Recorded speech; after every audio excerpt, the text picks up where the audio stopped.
let's take a look back at that chart. Oh, great, it's already up there. Okay, so we're going to talk about word of knowledge. Word of knowledge is one of the discerning gifts. And here is the definition. It is to know something specific without having learned it by natural means. To know something specific without having learned it by natural means. So Chris just taught about prophecy, which did a ton of the heavy lifting for me. So I don't have to go into all of that. And I want to say this, and you may have already caught this, that prophecy does not always function as a word of knowledge. But a word of knowledge will always function prophetically. Always. So we just learned that prophecy is what? It's meant to encourage, to edify, to build up. And a word of knowledge is meant to function in the same way. You could say that word of knowledge is almost like a really direct word of prophecy over someone. And so if God gives you a word, it is a word of knowledge, it is meant to function prophetically. It is meant to encourage and build up the other person. It is not meant to shame them or embarrass them. I want to read to you out of John chapter 4, because in John chapter 4, Jesus gets a word of knowledge, which is a fun thing to read about. So you might know the story. This is the story of the woman at the well. So Jesus meets a woman at the well. It's kind of a famous story. I won't go into the whole thing, but they're talking, and then Jesus says in verse 16, he says this to her, go call your husband and come back. She says, I have no husband, she replied. And Jesus said to her, you are right when you say you have no husband. The fact is you have had 5 husbands, and the man you now have is not your husband. What you have just said is quite true. And this is kind of funny. Sir, the woman said, I can see that you are a prophet.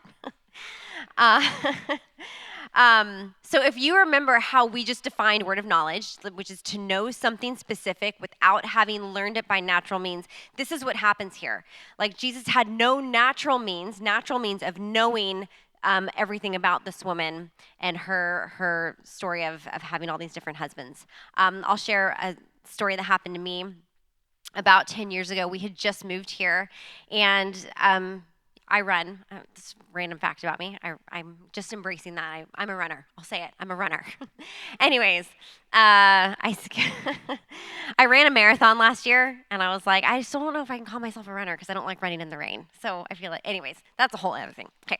So I was running 10 years ago, and I'm at the bottom of this long hill, and I couldn't see the crest, like the top of it. But I'm just looking at the hill like, oh man, that's going to be bad. And I'm not praying. I have my earbuds in, not even listening to worship music, I don't think. And just something just drops into my heart, spirit. And it was a word from the Lord, and it was this. At the top of the hill, there's going to be a woman sitting on a bench, and you're going to see her, and I want you to talk to her, and she's going to be reading a book. And I'm running, and I'm just like, what is happening? And that's such a weird, I'm thinking that's a weird thought, but it was so specific. And the book she's going to be reading, this was kept on, the book she's going to be reading is 50 Shades of Grey. And you need to tell her, look her in the face, and you need to tell her that she's looking for real love, and it's not found there, and you need to tell her about me. And I'm like, no way, right? I cannot see the top of the hill, mind you. So I'm running, it's kind of one of these, maybe I just want to go, this route. I keep going. I get up to the top of this, felt like a really long hill. Get up to the top. There's a bus stop, and there's a woman sitting there. I can see her. And I'm running, and she's sitting reading a book. And I was like, oh, are you kidding me? I get up closer, and I can see it is 50 Shades of Grey. And I was like, I just ran right past her, you guys. I was like,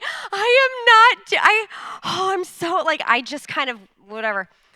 And in that moment, I really did feel like the Lord say, Elita, you've been asking me to use you. You've been asking me for, gifts of the Spirit. I want to use you.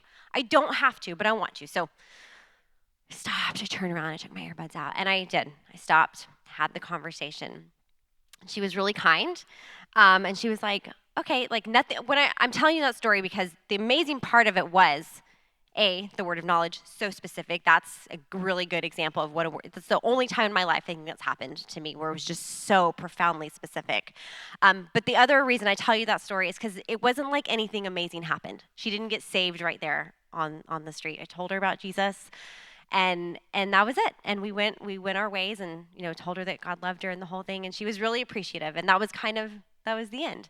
I don't know. I pray that deposited a seed, but I'll tell you what it did for me. It built my faith up, like in a huge way. So I was less afraid the next time that I felt like the Lord was speaking to me.